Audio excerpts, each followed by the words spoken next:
हा राजकीय भ्रष्टाचार निश्चितपणे मवियाच्या नेत्यांनी करायला लावला. कारण आपण बघितलं असेल की मी मालेगावला हा घोटाळा उघडकीस आणला, 2 तहसीलदार निलंबित झाले. बचाव कोणी केला? थोबा बचाव, काँग्रेसच्या साथ. मी अमरावतीला गेलो, अंजनगाव सुरजी गाव हे एवढं, आणि त्यात 14 ते 84 लोकांना सर्टिफिकेट दिले. विरोध कोणी केला? वानखेडे, काँग्रेसचे खासदार. आज मी इथे येणार आहे, काल आमदारांनी विरोध केला. कोणाचा आमदार? तर यांना हे वोट बँक आहे, वोट जिहाद आहे, आणि आमच्यासाठी देशाच्या सुरक्षित. तर उलट साजिद खान पठाण यांनी तर याची चौकशी व्हावी अशी मागणी केली. जानेकरी तुम्हाला वेळा सांगितलं, मग चौकशी व्हावी ना, एक लेटर द्यायला सांगा ना, द्यावा लेटर. त्याने हिंमत असेल तर त्यांनी सांगावं की तिथे वानखेडे खोटं बोललेत आणि तिथे शोभा बच्चाव खोटं बोललेत. अरे यांनी ते सगळं पाप करायला लावलं. देवेंद्र फडणवीस मुख्यमंत्री झाल्याबरोबर मी त्यांना त्यांच्या कानावर हा विषय टाकला.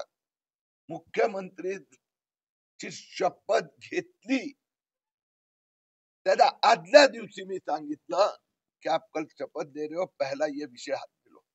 कारण की विधानसभा निवडणुकीच्या काळात मला ही गोष्ट लक्षात आली होती. म्हणजे देवेंद्र फडणवीस साठी राष्ट्र प्रथम. नाही, 2022 मध्ये सरकार आल्यानंतर ह्या गोष्टी झालेल्या आहेत. 2024 मध्ये झाला नाही ना, पण 22 मध्ये सरकार आलं ना. अरे दादा, 2000 कायदा 2024 मध्ये अस्तित्वात आला. तहसीलदारांना अधिकार. सुरक्षा यंत्रणांच्या संदर्भात बोलतोय की फेल्युअर आहेत, म्हणजे इंटेलिजन्स. नाही, ह्याच्या दोन्हीचा काही संबंधच नाही आहे. 2022 मध्ये तर मॅजिस्ट्रेट द्यायचे, तर तिथे तर मी तुम्हाला आकडा सांगितला इथला 2021-22-23 ह्यांनी दिलेला आकडा तुम्हाला मी सांगितला. 2024 मध्ये लोकसभा इलेक्शन झाल्यानंतर, मविया जिंकल्यानंतर जुलै मध्ये हे सगळं सुरू झालं. विधानसभा निवडणुकीचा प्रचार आणि आचारसंहितेच्या दरम्यान 90% अर्ज त्या काळात आले. आणि मुख्यमंत्री झाल्याबरोबर देवेंद्र फडणवीस हे पहिलं काम केलं, एसआयटी नियुक्त करायची. ओके सर, एक महत्त्वाचा प्रश्न आहे. तुम्ही आकडा जो सांगितला अकोल्याचा 15,500च्या जवळपास आहे, तर अकोला कॅपिटल आहे का या सर्व नेक्सस जे आहे त्याचं?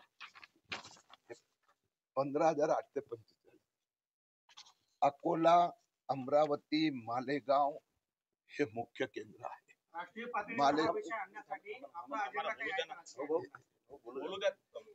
मालेगाव नंतर अकोला यांचं केंद्र बनत चाललं आहे. आता दुसरी 2 नवीन केंद्र विदर्भात, एक अमरावती आणि दुसरं अंजनगाव सुरजी. अंजनगाव मध्ये तर कळलं असं की 14 ते 84 ला दिलेत, त्यातनं 14 ते अंजनगाव मध्ये राहतच नाही. हा विषय राष्ट्रीय पातळीवर आणण्यासाठी आपला काही राजकीय अजेंडा आहे? राजकीय या राष्ट्रीय? राजकीय पातळीवर हा विषय जो आहे मी उत्तर दिलं दादा, हा राष्ट्रीय विषय आहे. नॅशनल वर आणण्यासाठी काही राजकीय अजेंडा? हा राष्ट्रीयतेचा, राष्ट्रीय सुरक्षेचा विषय आहे. राजकीय एजेंडा नाही होऊ शकत. राजकीय एजेंडा उद्धव ठाकरे आणि राहुल गांधीचा वोट जिहाद आहे. आमच्या दृष्टीने राष्ट्रीय प्रोटेक्शन, सुरक्षा हे वाटप करण्यात आले अर्ज, ठीक आहे, पण आता ज्यांनी अर्जही नाही केले असे आहेत का? मी तुम्हाला थोडं चांगला प्रश्न आहे. 1969 मध्ये हा जन्म मृत्यू नोंदवही कायदा आला.